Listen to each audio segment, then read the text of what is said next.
if you just throw a bunch of different random tools at people and expect them to figure it out, it's going to end in chaos. Yeah, and grief, like, That's right. people crying and quitting. Of course. Yeah, so is Accenture then in a bit in orchestration? Are you guys working on orchestration for? I mean, that's one of the things that I think LearnVantage has the advantage of, is being part of the larger Accenture machine means that we are part of the larger workflow that any company going through a transformation is able to tap into.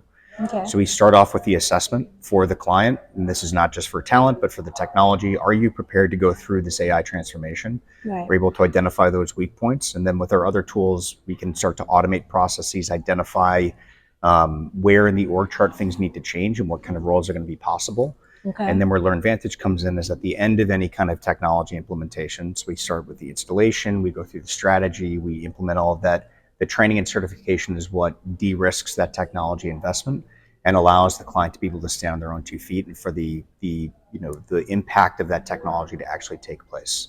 Okay. So we provide that end-to-end reinvention solution.